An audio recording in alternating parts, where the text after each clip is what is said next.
안녕하세요. 저는 3년 연애 끝에 결혼 준비를 하다가 딱 한 달 만에 파혼을 하게 된 여자입니다. 연애 기간이 길었고 이 사람이다 싶어 결혼 준비도 시작했었는데 이렇게 허무하게 헤어지게 될 줄은 생각도 못했네요. 연애와 결혼은 아예 다르다는 게 뭔 줄 알겠더라고요. 연애할 때는 서로 많이 좋아했고 참 괜찮은 사람 같았기에 결혼해서도 이렇게 알콩달콩 잘 살 줄 알았는데 결혼 준비를 해보니 당사자들만의 문제가 아니라 가족들 간의 문제도 있다는 걸 알게 되었습니다. 물론 그 속에서 그 남자에 대한 신뢰가 사라져버린 게 파혼의 가장 큰 이유겠지만요. 연애할 때만 해도 저는 제 약혼자, 그러니까 남자친구가 세상에 둘도 없는 완벽한 사람인 줄 알았습니다. 남자친구는 항상 제 의견을 존중해 주었고 제 말에 귀 기울여주는 그런 사람이었거든요. 성격 자체도 무던하고 화도 잘 안 내는 사람이었고요. 그래서 저희는 3년이라는 시간 동안 다툰 적도 없었습니다. 저는 기술 번역가 일을 하는데요. 제 직업의 특성상 예민하고 논리적인 면이 강한 편이었습니다. 남친은 그런 제 모습을 지적이고 멋있다며 자기에겐 없는 모습이라고 칭찬해 주었죠. 남친은 서예가 및 캘리그라퍼 그리고 일러스트 그리는 일도 병행했습니다. 글씨를 쓰고 그림을 그리는 예술 쪽 일을 했던 사람이었습니다. 프리랜서로 일을 하다 보니 수입이 일정치 못하고 또 모아놓은 돈도 별로 없다고 했어요. 하지만 금전적인 부분보다 사람 자체에 많이 끌렸고 결혼도 하고 싶었습니다.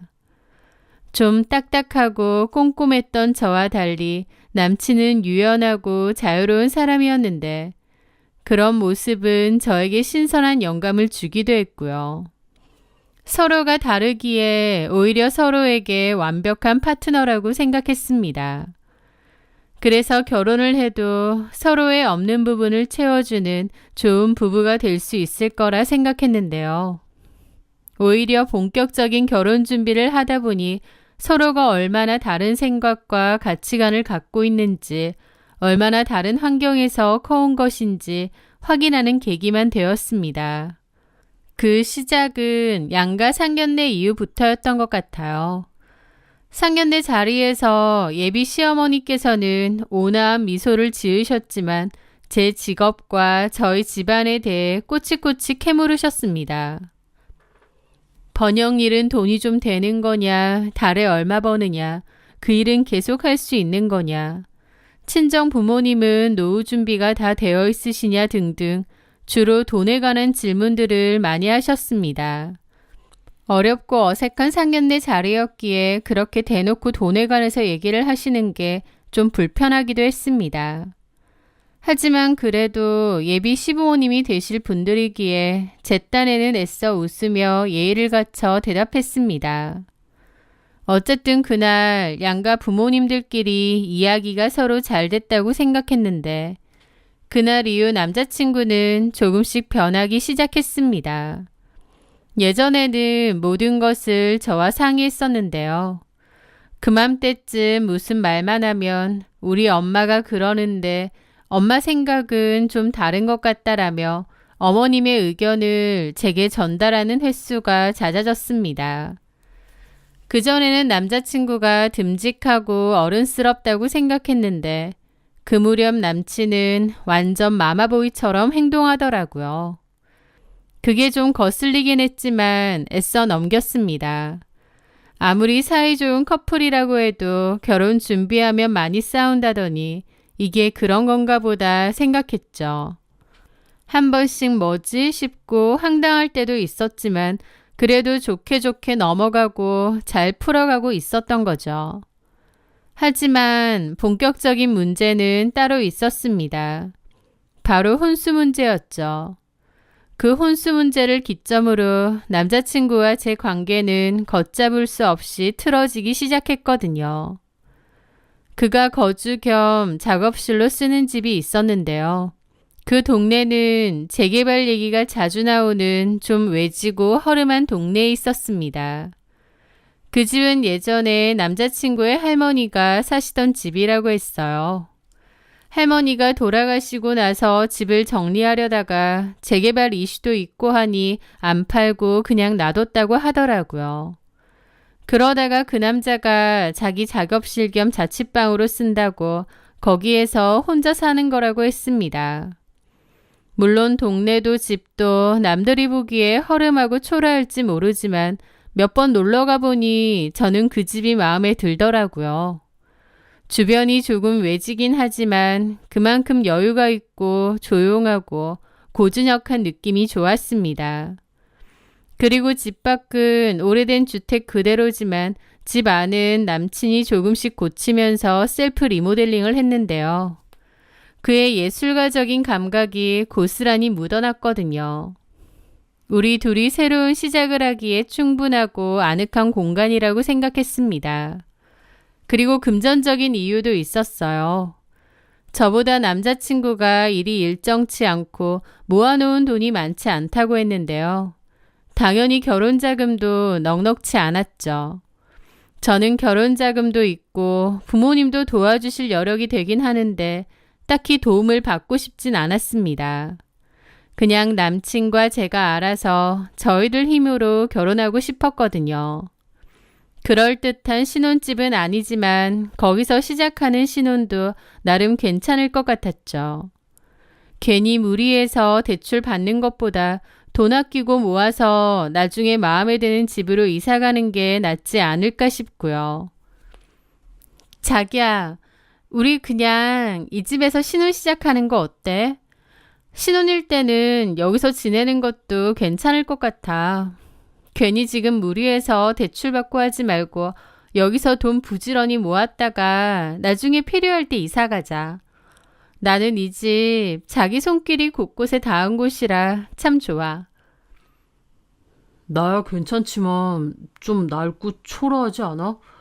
여긴 그냥 내가 사는 겸 작업실 겸 쓰는 곳인데 나 혼자 살기엔 괜찮지만 작기도 하고 좀 허름하기도 해서 신혼집으로는. 뭐 어때? 그런 것도 다 신혼 재미고 추억이지.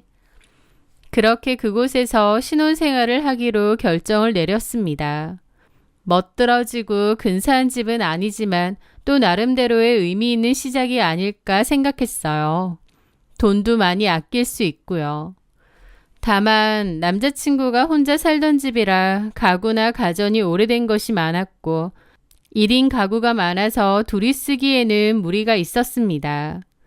그래서 제가 모아둔 돈으로 비싼 고급 가전은 아닐지라도 두 사람이 쓸 수 있는 실용적인 제품들로 새로 준비하겠다고 했습니다. 쓸 수 있는 건 그대로 쓰고 필요한 것만 몇 가지 사기로 한 거죠.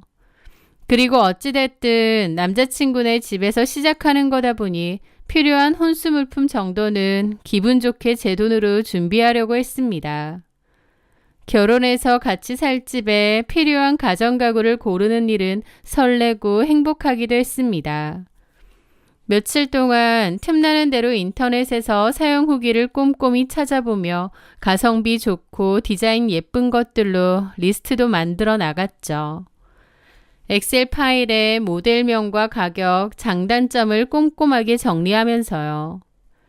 첫 살림을 내 손으로 직접 꼼꼼하게 준비한다는 재미에 푹 빠져 있을 때였습니다.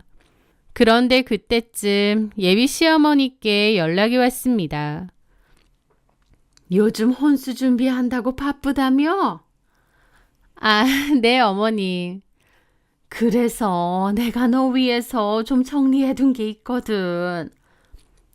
정리해둔 거요? 그래, 문자로 보낼 테니까 어디 한번 봐라. 그러면서 직접 적은 종이를 사진을 찍어 문자로 보내신 겁니다. 거기에는 어머님이 직접 적은 혼수품이 적혀 있었는데요. 대기업 제품, 그것도 값비싼 고급 라인의 가전제품만 골라서 빽빽히 적어 놓으신 거예요. 모델명까지요. 저는 딱 필요한 것만 사려고 했는데 이미 있는 TV며 냉장고도 다 적혀 있었습니다. 둘이 사는 작은 집에 대형 포도원 냉장고, 드럼 세탁기와 건조기가 위아래로 붙어있는 최신형 워시타워, 의류 관리기, 그리고 대형 김치 냉장고까지 제 현실적인 예산안을 비웃기라도 하는 듯한 혼수품 목록이었죠. 그중 도대체 왜 있는지 모를 와인 셀러와 고가의 커피 머신도 있었습니다. 저랑 남자친구는 술도 잘 안 마시고 커피도 별로 즐기지 않거든요. 그 리스트를 쭉 보는데 너무 황당해서 말이 안 나오더라고요. 그리고 가장 황당한 건 마지막에 적혀져 있는 항목이었습니다. 거기에는 예단비 5천만 원이라고 적혀 있었거든요.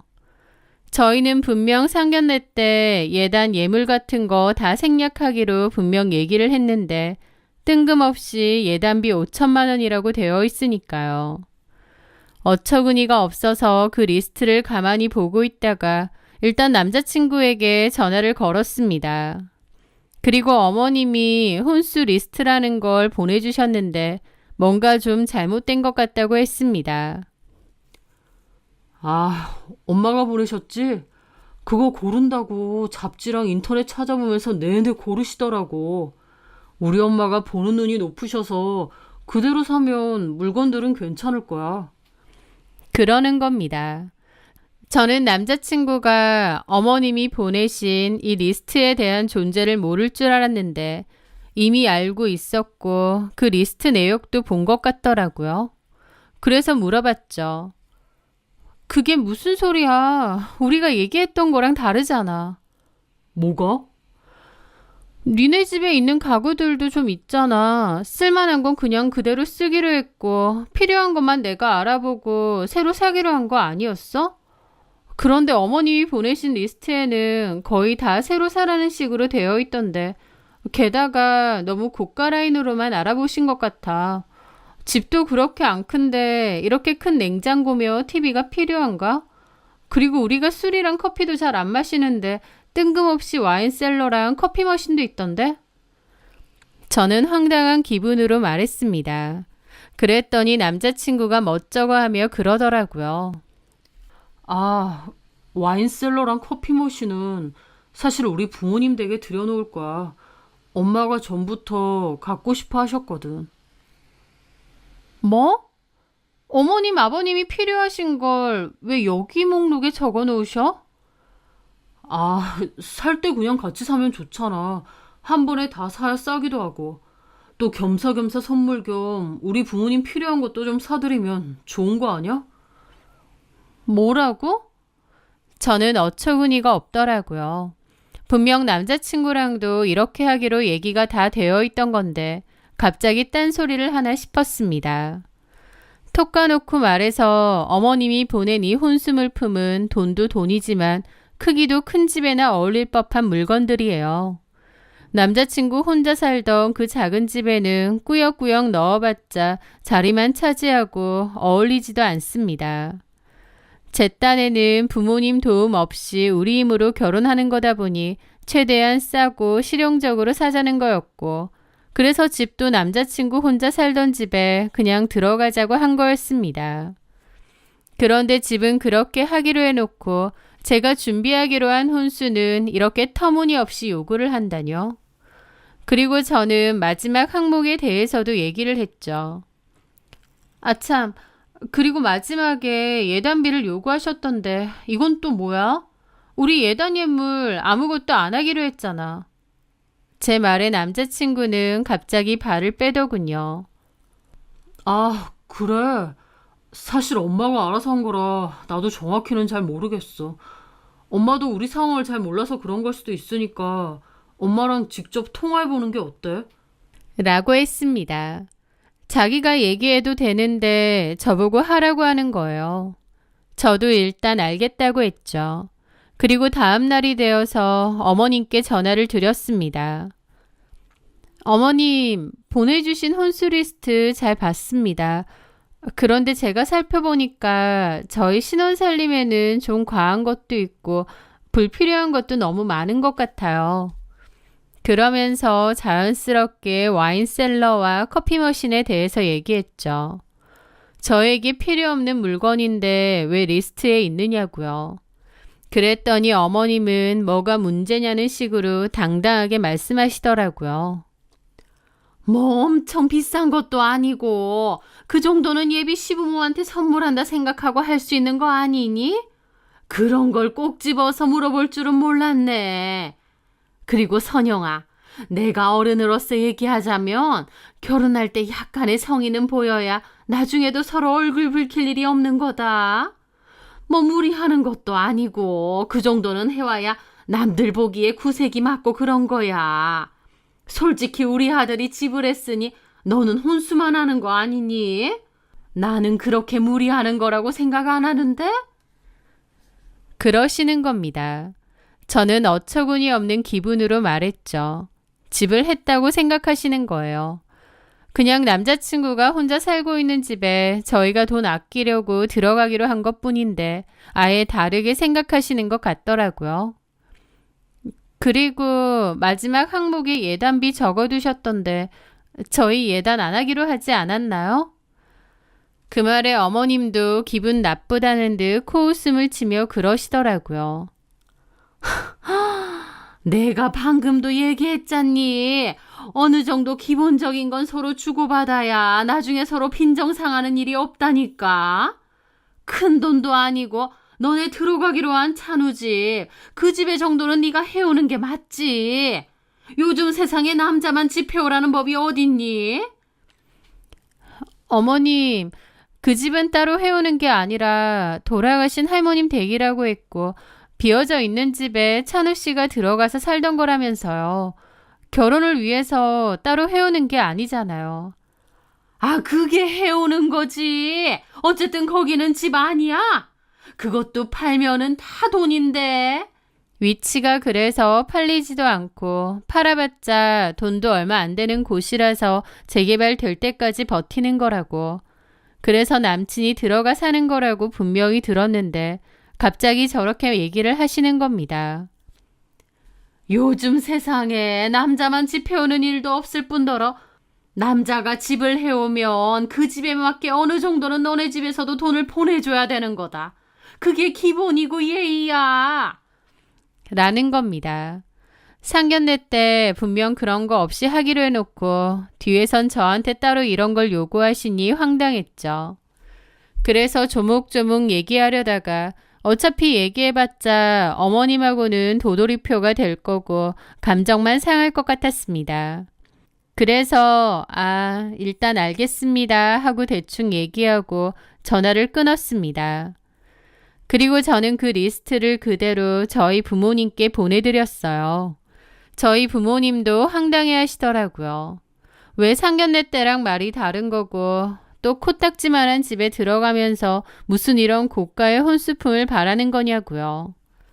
엄마도 너무 기분 나빠 하시더라고요. 선영아, 이게 다 뭐니? 아니 그 낡아빠진 집 하나 달랑해 오면서 이걸 다 사오라는 거야? 게다가 이 5천만 원 또 뭐야?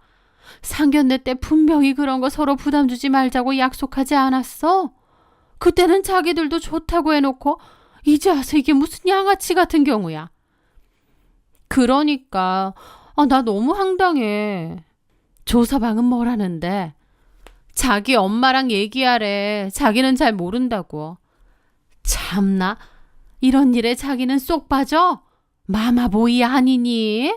자기 엄마가 이랬으면 본인이 나서서 해결할 생각을 해야지. 솔직히 딸 하나 시집 보내면서 그렇게 외진 동네에 오래된 집을 신혼집이라고 들어가는 거 가뜩이나 마음 편치 않았는데 네가 좋다고 하니까 그러라고 한 거야. 그런데 뭐 대단한 집이라도 해온다고 너한테 이런 것까지 당당히 요구해? 돈이 문제가 아니라 태도가 황당하네. 엄마는 기분 나빠하셨는데 옆에서 아빠가 굳은 얼굴로 가만히 듣고 계시더라고요. 그러더니 여보, 진정해. 찬훈의 부모님이 그렇게 남들 눈이랑 구색을 중요하게 생각하는 집안이라면 우리도 똑같이 맞춰줘야지. 라고 하시는 겁니다. 엄마도 저도 황당해서 아빠를 쳐다봤죠. 이걸 우리가 왜 맞춰줘? 아빠. 그런데 아빠가 곧 그렇게 얘기하시더라고요. 아빠가 지금 전세 주고 있는 잠실 아파트 알지? 그거 너희 신혼집으로 해주마. 네? 대신 너네 남편하고 그 집 시부모니 될 사람들한테 전해. 그 집에 어울리게 혼수 제대로 해서 보내라고. 그리고 그 집 어머님이 집을 해오면 그 돈의 일부는 상대방 집에 돌려주는 게 예의라고 했다고? 그럼 그렇게 하셔야지. 그 아파트 전세금 기준으로 10%는 현금으로 돌려주시면 된다고 전해라. 하나라도 빼놓으면 이 결혼 없는 거라고. 라고 하시더라고요. 저희 아빠도 너무 기분 나빠하시면서 저렇게 하신 거죠. 솔직히 아빠 말도 틀린 게 없었습니다. 남자친구 내에서 그 작은 집 하나로 이렇게 생색을 낼 줄 알았으면 저희도 똑같이 해야죠. 오히려 저희 아빠가 살게 해주신다는 집은 잠실에 있는 꽤 괜찮은 입지의 아파트이기 때문에 손해보는 것도 전혀 없습니다. 저도 어머님과 남자친구의 태도에 빈정이 상당히 상해 있었기 때문에 정 안 되면 파혼한다는 심정으로 남자친구에게 얘기를 했습니다. 어머님이 이런 식으로 요구를 하시던데 우리 부모님이 들으시더니 그러면 차라리 아빠가 소유하고 계신 집으로 우리 들어가라고 하시네? 아버님 소유의 집? 잠실에 있는 아파트야. 그러자 남친은 좋아하더라고요. 그래? 잘 됐네. 이왕이면 거기가 지금 집보다 100배 낫지. 근데 우리 부모님도 어머님께서 말하신 방식대로 똑같이 하기를 원하셔. 그게 무슨... 우리 부모님이 혼수 리스트 줄 테니까 그 혼수품 맞춰서 해오고 아파트 전셋값을 10% 현금으로 보내주시라고 하네. 라고 했습니다. 그런데 남자친구가 세상 물정을 잘 모르는지 못할 게 뭐냐고 처음엔 당차게 얘기하더라고요. 그래서 어떻게 저걸 다 해결할 거냐고 너 돈도 없지 않냐고 물었습니다. 그랬더니 한다는 소리가 가정은 무이자 할부하면 되고 현금 예단은 신용대출 당기면 다 된다는 거예요. 어이가 없었죠. 저한테는 저 혼자 해오라고 해놓고 남자친구한테 해오라고 하니 몽땅 대출로 해오겠다는 거예요. 저는 얘기를 하면 할수록 남자친구에게 너무 실망이 컸고 내가 콩깍지에 씌었던 건가? 이렇게 생각 없고 개념 없는 남자랑 결혼을 하려고 했었나? 점차 정신이 들더라고요. 그건 아니지. 결혼하면 같이 갚아야 되는 건데 어떻게 자기가 해온 거라고 할 수 있어? 우리 집에서 집을 해주시는 거잖아. 이건 어머님께 직접 말씀드려.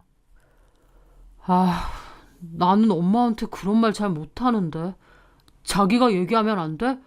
자기도 이제 우리 가족인데 며느리가 말씀드리는 게 낫잖아. 자기는 입 없어? 자기 부모한테 말하는 것도 못해? 모든 문제를 나한테 넘기는 거야, 왜? 그런 무책임한 소리가 어디 있냐고. 제가 화가 나서 저렇게 말했더니 남친은 입이 대빨라와서 아무 말도 안 하더라고요. 그 침묵 속에서 저는 정신이 제대로 들었습니다. 이런 문제가 닥쳤을 때 저렇게 아무 생각 없이 대처할 생각도 없이 회피하는 모습을 보니 그에 대한 신뢰가 바닥까지 떨어지더라고요. 이런 못 믿어온 남자와 평생을 함께할 수 있을까? 스스로 물어보게 되었죠. 하지만 그동안 사귀어온 정도 있고 이렇게 확 끊어내는 것도 아닌 것 같았어요. 그래서 저는 마지막으로 확인하기 위해 어머님께 전화해서 다시 한번 물어봤죠. 안녕하세요, 어머니. 그래. 혹시 찬우 씨한테 들으셨나요? 뭘? 역시나 자기 엄마한테 아무 얘기도 안 했더라고요. 저는 한숨이 나오는 걸 참으며 다시 얘기했습니다. 저번에 혼수 리스트 보내주신 거요. 그거 드릴 말씀이 있는데요. 알겠다고 해놓고 무슨 할 말? 애초에 제가 찬우 씨가 살고 있는 집에 들어가겠다고 한 이유가요. 신혼 때는 거기서 살면서 돈 아끼고 모아서 나중에 집 사서 가는 게 낫지 않겠나 생각해서 그렇게 한 거거든요. 큰돈 쓰지 않고 합리적이고 실용적으로 살자고 얘기해서 그렇게 하기로 한 거고. 그래서 상견례 때 서로 예단 예물도 다 생략하기로 얘기를 한 거잖아요. 그런데 뒤에서 이렇게 따로 요구하시는 건 좀 아닌 것 같아서요. 차분하게 말씀을 드렸는데 어머님은 단박에 화를 내시더라고요. 예, 너도 참 그렇다. 그거면 몇 푼이나 된다고 곤란하다는 거야. 그때 너네가 그렇게 한다고 해서 알겠다곤 했지만 아무리 생각해도 무슨 콩가루 집안도 아니고 기본적인 것까지 생략하는 건 아닌 것 같더라. 남들이 보면 우습게 봐. 그냥 하라면 하지 무슨 말이 그렇게 기니? 라고 하시는 겁니다. 도대체 주변에 어떤 분들이 있길래 그런 걸로 우습게 보고 콩가루 집안 얘기까지 나오는지는 모르겠지만 어머님의 말씀은 전혀 납득도 안 가고 이해도 안 됐습니다. 그리고 길게 싸우고 싶지도 않았습니다. 제 마음속에는 이런 생각이 강하게 들었죠. 내가 이렇게 굴복하고 결혼을 할 만큼 메리트가 있는 집인가? 라는 생각이요. 어머님이 그런 식으로 나오니 저도 당연히 계산적으로 나올 수밖에 없었죠. 어머님이 제 생각 이상으로 막무가내의 금전적인 요구를 아무렇지 않게 하시는 분이고 또 남자친구에 대한 실망도 너무 컸습니다.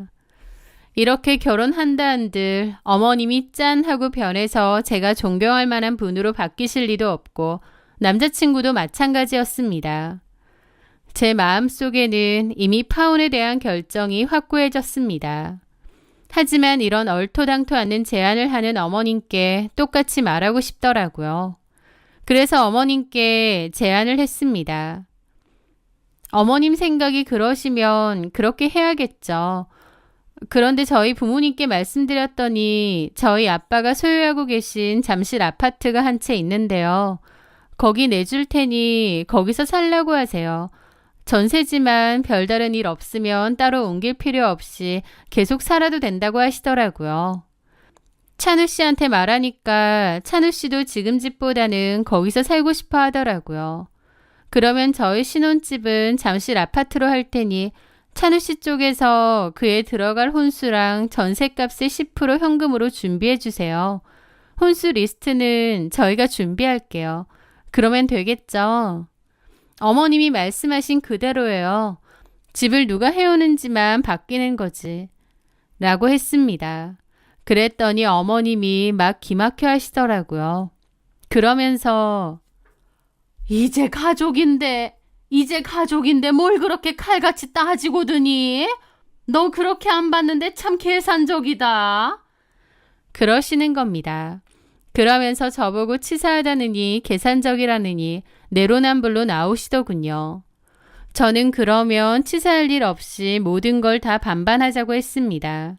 전세금도 반, 혼수도 반, 예단 예물도 그냥 다 받는 걸로 하자고요. 그러면 서로 꿍한 거 없이 반반으로 하는 것도 좋겠네요. 전세금 반 보내주시고 혼수도 예단 예물도 그냥 다 반반으로 하는 걸로 할게요. 제 말에 2초 정도 말이 없으시더니 지금 뭐 하자는 거냐고 벌컥 화를 내시더라고요. 자기가 시어머니 될 사람인데 우스워 보이냐고 하시면서요. 솔직히 이제 남남이라고 생각하니 별 타격감도 없었습니다. 그리고 나서 저한테 했던 얘기 똑같이 해드렸습니다. 어머님 말 맞다나 이런 건 칼같이 해야 남들이 우습게 안 보죠. 한쪽에서만 많이 해서 남들이 콩가루 집안이라고 생각하면 어떡해요. 그리고 확실하게 해야 나중에 서로 빈정상할 일도 없잖아요. 제 말에 어머님은 뚜껑이 제대로 열렸는지 저한테 협박한답시고 한마디 뱉으시더라고요. 너 아주 당돌하고 웃긴다.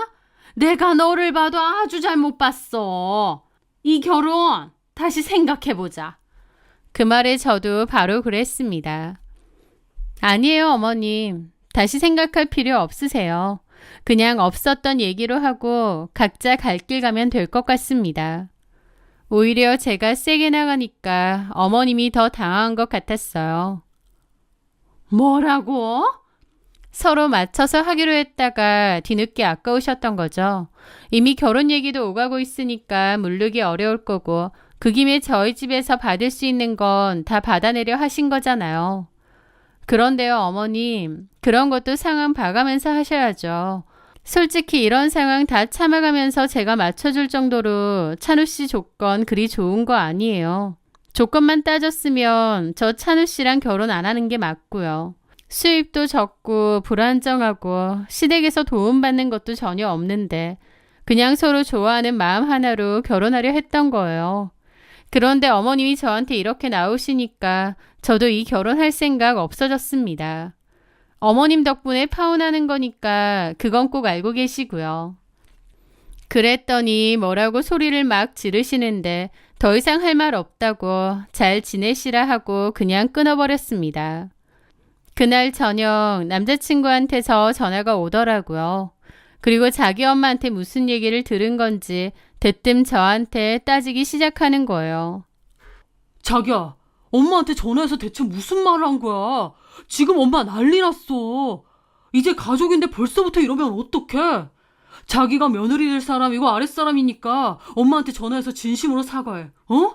일 크게 만들지 말고 이렇게 싸워서 결혼을 어떻게 하려고?